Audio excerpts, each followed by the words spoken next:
Hey, in April of 2020, Zoom announced that on a daily basis, they had 300 million meeting participants.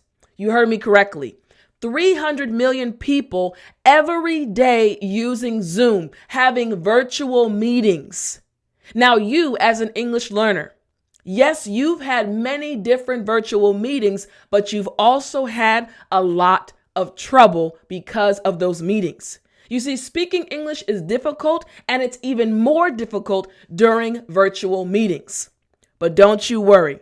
That's what I'm here for. Today, I'm going to tell you the 3 main difficulties that you and other English learners have during virtual meetings, and I'm going to give you the solutions. I'm going to tell you the words, the expressions, and the patterns you need to finally speak English with confidence during any virtual meeting.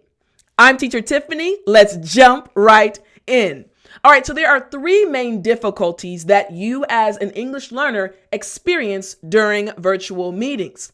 The first difficulty is right here, being hard to understand.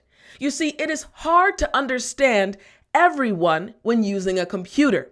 It is similar to the difficulty that is experienced when an English learner has to make a phone call. For example, when someone calls you on the phone, or if you have to call an American company or someone that's a native English speaker, sometimes it can be tricky to, hello, I'm sorry, what did you say?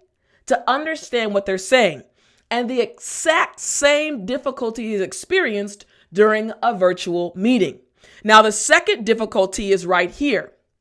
Difficult to give presentations. You see, making an emotional connection while giving a presentation actually helps English learners feel more confident. So, when people are not around, it causes more stress to the English learner. In other words, for a virtual meeting, you literally are just speaking to a camera. And as an English learner, this makes it so much more difficult because you don't have that emotional connection to make with someone, making eye contact because you're speaking to a camera. And the third difficulty that you and other English learners experience is being uncomfortable during breakout sessions or breakout rooms. You see, being placed in a virtual room with other people is uncomfortable. You feel more pressure to speak, and this can make you feel more nervous.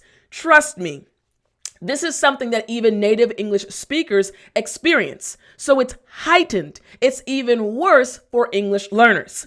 So, all right, what are the solutions? I hope you have your pen and your paper ready because I'm going to give you the expressions you need. Here we go. Let's start with difficulty number 1. What to do when you don't understand. Here we go. First, you need to ask them to repeat what they said. Now, this is something that, again, I totally understand. Sometimes it's a little bit nerve-wracking, or you can feel nervous to ask someone to repeat themselves, right? But this is very important. When you don't understand, you need to ask them to repeat what they said. Now, let me give you 3 ways that you can ask someone to repeat what they said, all right? Make sure you write these down. First, you can say, my apologies. I didn't catch what you said. Would you mind repeating that last point again? Very nice way of saying, please repeat what you said. And you're also letting the person know, hey, I would like to understand what you're saying. Would you mind please just restating it? So again, you can ask them by saying, my apologies. I didn't catch what you said. Would you mind repeating that last point again? And you're also being specific. Hey, that last point, not everything you said, but that last point. All right. Now, the second way you can ask someone to repeat what they said is, I understood what you said about ... but I missed your other point. Can you explain it one more time, please? Now, again, you're still asking them to repeat themselves, right? But notice what I did. At the beginning, I said, hey, I understood what you said about ... You're letting them know, hey, I have been listening. And the part you said about maybe they're discussing, different projects you're working on. You can say, hey, the part you said about project number 1, I understood that, but I missed your other point about project number 2. So for this second example, you can let them know I'm paying attention. I understood one part, but the other part I missed. So again, you can say, I understood what you said about ... but I missed your other point. Can you explain it one more time, please? Now, the third way to ask someone to repeat themselves is by saying, I wasn't able to fully understand the last point. Would you mind breaking it down one more time, please? Now, let me explain something about this one. When you say to someone, would you mind breaking it down?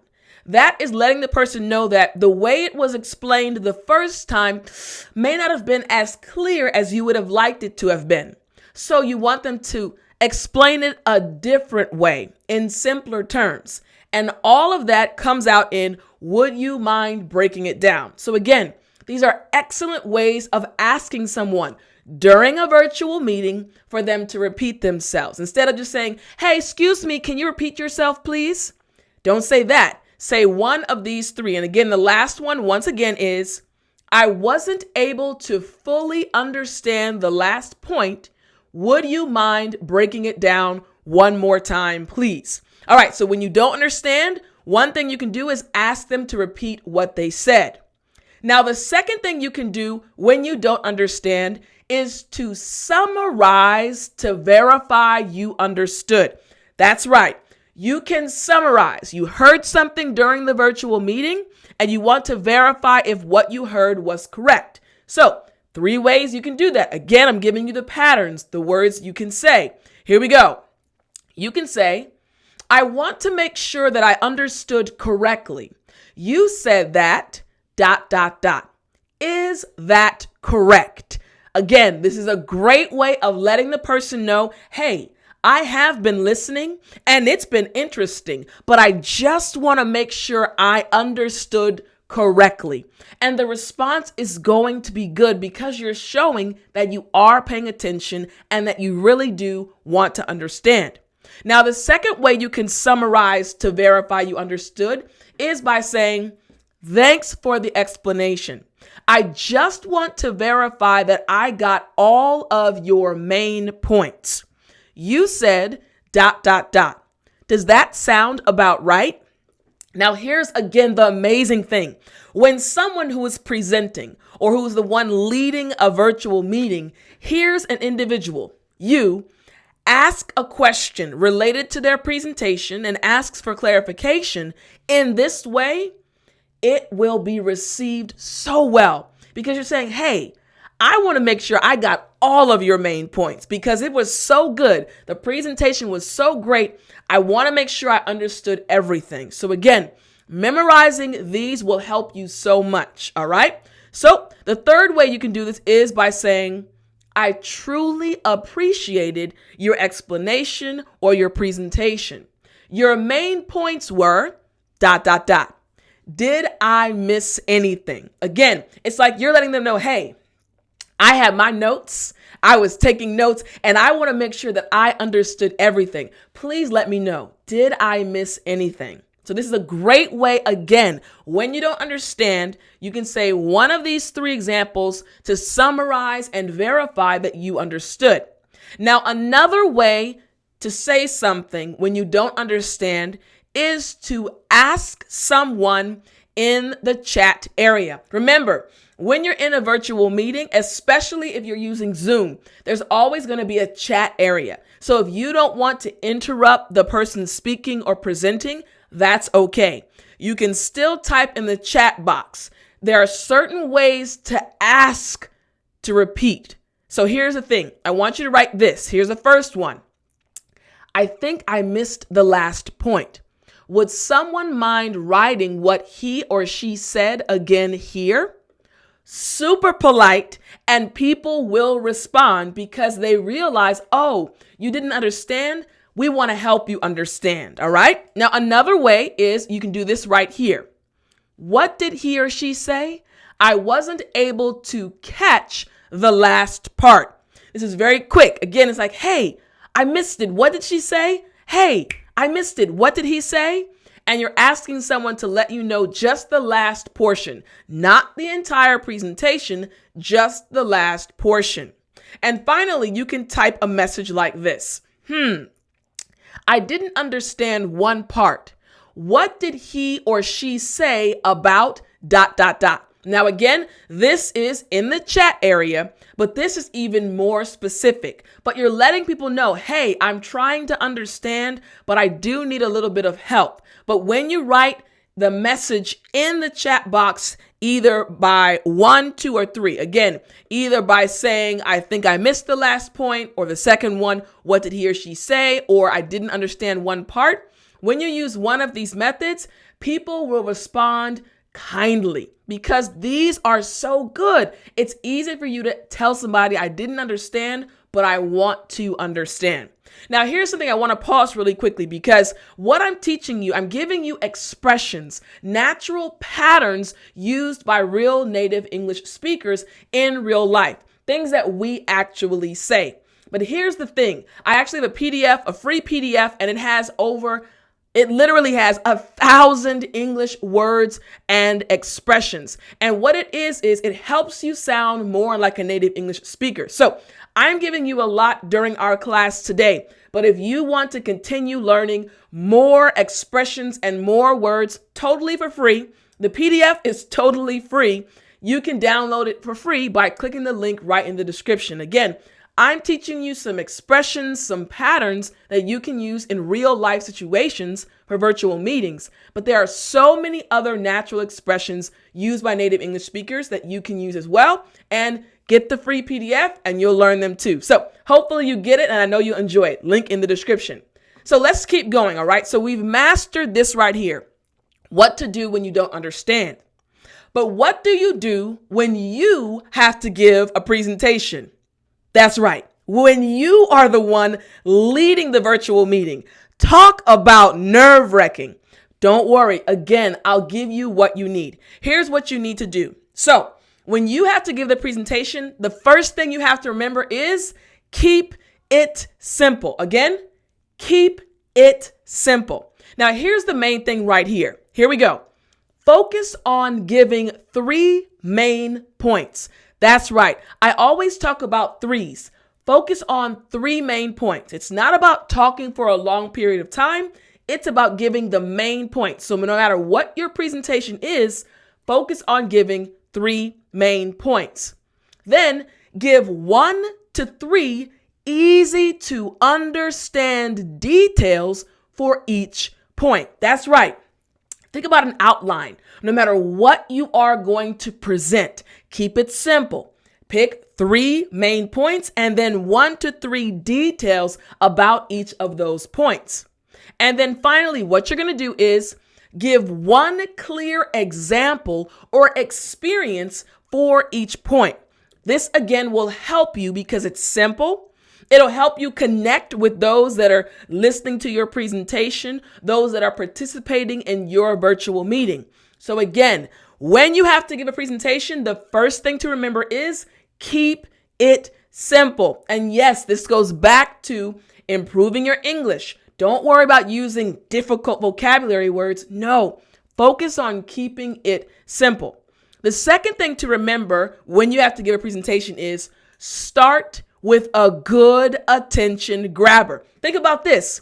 At the very beginning of this lesson, remember, I told you something about Zoom.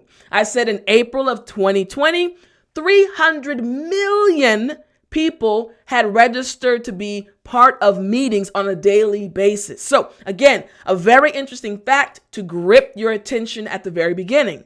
You need to do the same thing at the beginning of a presentation you're giving for a virtual meeting. So there are 3 things you can use. Tell a story, give an interesting fact like I did, or you can ask them a question. Again, this all ties in to helping you speak English well during any virtual meeting, because when you have this breakdown, you can be confident and you'll be able to give a better presentation. Now, the third thing you have to remember when you are giving a presentation is right here. Make it interactive and also engage your audience. Basically, get people involved by asking questions throughout the presentation. Think about it. Going back and forth. If you've ever participated in one of my live classes, you know what it's like. Now, for those that don't know, every week I have a live English class with my Academy students. If you want to join the Academy, all you have to do is go to letsjumprightin.com. Again, letsjumprightin.com. But every week we have a live English class and it's very interactive. I ask lots of questions and we go back and forth. So you should do the same thing when you're giving a presentation during a virtual meeting. So here we go. Let me give you some examples. Does anyone have a question about the last point I made? Again, memorize this. After you give your presentation, ask this question. Does anyone have a question about the last point I made? Or you can say, has anyone ever experienced this before? And finally, who can tell me the first main point that I mentioned at the beginning of my presentation? So you see, there are 3 specific questions you can ask after you've given a presentation. Use these exactly. Memorize them. People will interact with you after you've given your presentation. Don't stress. Use these questions and trust me, your presentation will go well. Now, what about the third difficulty? There were 3 main difficulties for English learners and virtual meetings. The third one, what to do when you are in a breakout room. Woo! This can be tricky, but trust me, I have some example expressions and example patterns that will help you. So first things first, prepare a summary with 3 points from the presentation. Let me pause really quickly. This means usually for breakout rooms, there's a period before you break out where a presentation is given or something is discussed. During that period, take some quick notes. Before you go to your breakout room, you need to prepare, have 3 points of whatever was discussed during that period. This is just in case you are asked to say something. So you can say, the 3 main things I learned from the presentation were ... You've already prepared yourself. You're not nervous anymore. Why? Because during that first part, before the breakout sessions, you took some quick notes and you picked 3 points. So during the breakout room, if someone says, hey, can you let us know what you thought about the presentation? Or, hey, can you let us know what you thought about the discussion? Immediately, using this pattern, you can say, the 3 main things I learned from the presentation were ... And again, you'll be comfortable, you won't be nervous, and people will be impressed with your English. Now, another way of presenting your 3 points is right here. The 3 things that stood out to me the most from the presentation were ... Now, to stand out just means something that really stuck in my memory, something that caught my attention, something that was very interesting to me. We say stood out to me. So again, you can say the 3 things that stood out to me the most from the presentation were ... Now, the second thing when you're trying to figure out what to do in a breakout room is have a few questions prepared. Now, you need to make sure the questions are related to the topic of the presentation or the discussion. Again, I'm giving you tips to help you literally stop feeling awkward and nervous during virtual meetings. These things will help you. So have a few questions prepared. That's right. It's not meant for you to just sit down and be quiet. Remember, Western culture, we like to engage and be involved. So someone is going to probably ask you a question or to ask you to say something. So if you have questions prepared, it will help you a lot. So for example, here we go. He or she said ... being the presenter. What are your thoughts on that? Conversation, mastering English conversation, going back and forth, back and forth. I talked about mastering English conversation actually in my last live class with my students from my academy. And we talked about going back and forth naturally. What's happening here is you have a question already prepared based on the discussion. Hey, the presenter said ... Maybe you're talking about real estate. Can you tell me what are your thoughts on that? And boom, now you're delivering the questions to someone in your breakout room, and it will lead to a very deep conversation. Now you can also say this. He or she presented 2 ideas about ... Which one did you resonate with the most? It means which one did you relate to the most, or which one did you connect with the most? So what's happening? You're showing that you were listening, that you understood the presentation, that it was interesting, and you're also showing that you are interested in the other individual or individuals in the breakout room. You see what's happening, right? It's not just about the words you know. It's about literally understanding how to operate properly in a virtual meeting. When you master these things, honestly, not just for English learners, even for native English speakers, you will feel so much more comfortable in virtual meetings. Now, there's a third thing I want to tell you about related to the breakout rooms. When you're in a breakout room, the third thing you can do is right here. Listen and restate what your group members say. You see, doing this before you give your own comment shows that you were listening. Hey, when you're in a breakout room, think about it as a small meeting. And think about it also as a conversation back and forth. So when you focus on, hey, what are my colleagues? What are my group members saying? And then you repeat to them what they said before you make your comment, they will immediately want to listen to you more. Why? Because you cared about what they said. You cared about their opinions. So now they're going to care about your opinions. Again, it's so much deeper than just English, but you'll feel so much more comfortable because everyone's going to be interested in what you're saying and you'll start feeling confident. So how do you do this? Here we go. Let me show you. You said ... Again, restate what they said very quickly.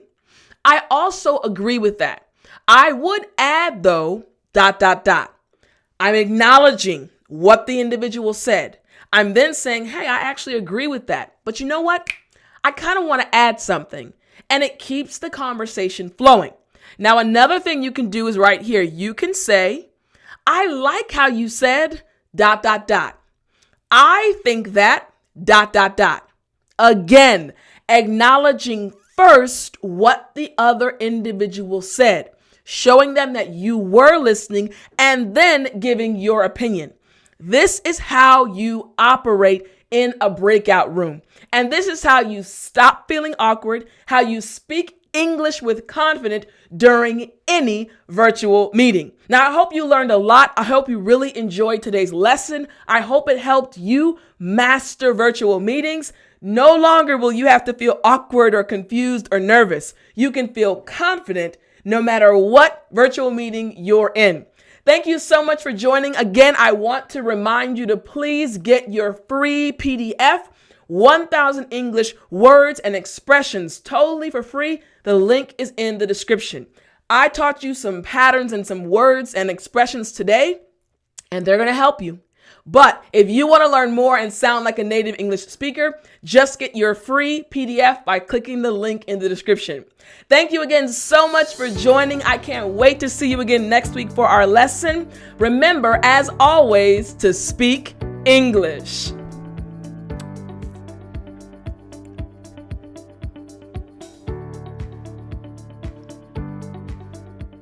You still there?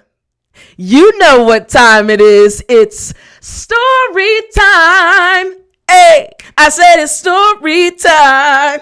All right. So for today's story time, it's actually about singing. Kind of. Let me explain. So When I first left NASA, right? I left NASA. I actually, prior to going to Korea, I came back to Maryland. I'm from Maryland, and I stayed with my parents. They're great people. They said, Tiff, you can stay with us while you figure out what you'd like to do next. So I said, okay. Now, I'm an individual that likes to be active.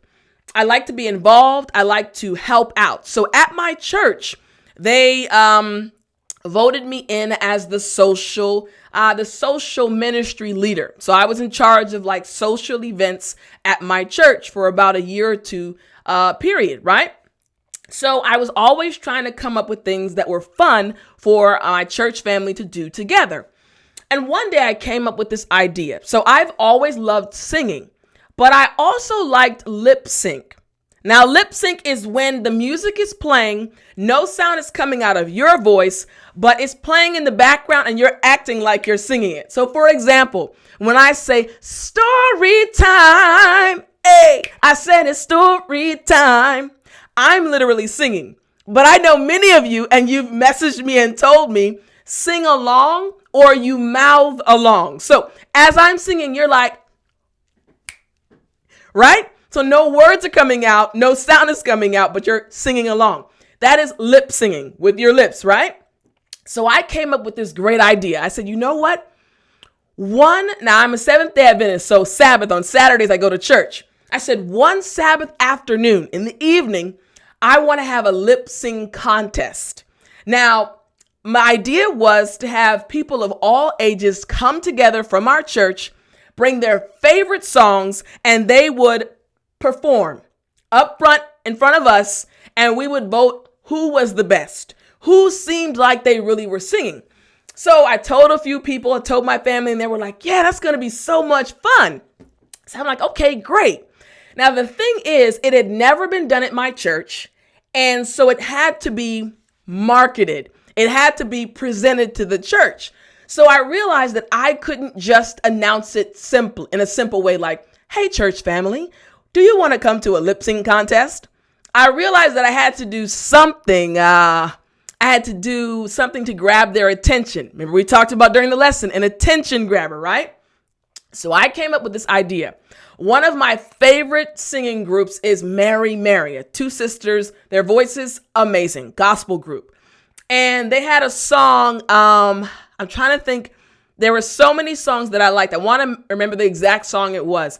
In the morning, you'll be all right. No. Okay, I can't remember the exact song. Let's just say it was that one. I'll sing that one. So what I was going to do was during church, there's an announcement period. Now, my church is pretty big, between 400 to 500 people every single Sabbath on Saturdays. So I asked the pastor and the person in charge, said, hey, I want to give an announcement, but it's going to be a little bit different. I don't need to be up front. I actually need to come from the back of the church. And they were like, the back of the church? I said, just trust me. They said, okay. So I gave the CD to the sound guy, one of my friends, and said, hey, when I say go, when I walk into the church in the very back, the doors are going to close behind me and I'm going to look at you. I want you to hit play. He said, okay. Now remember, our church is not small. So I was a little bit nervous, but I was also kind of excited. So, I'm not really a shy person, but certain situations can be a little bit nerve-wracking. So it was time for the announcements, and they were like, okay, so our next announcement is coming up. And there was silence. The church went silent because no one was up front. So I opened the back doors and I was standing there, and a few people started looking at me because I hadn't done anything yet. I looked at my friend and I said, I kind of gave him the eye like, it's your time, buddy. So the music came on, right? And it's kind of a jam, right? So it's playing. People are kind of, rocking with, they're like, what is about to happen? So the song starts playing. Now, I knew all the words because, again, one of my favorite gospel groups. So let's say the song was, again, in the morning, you'll be all right. So I had to lip sing, though. So I was lip singing. Now, if you're lip singing, the entire church is looking at you. You can't just walk normally. So I started kind of dancing down the aisle, pointing at people. And, of course, people were smiling, laughing, having a great time. So by the time I got to the front of the church, I looked at my friend. I said, okay, cut the music. People were like, okay, clapping, laughing, having a good time. And I made the announcement. All right, family, we're going to be having a lip sync contest. And I explained everything, right?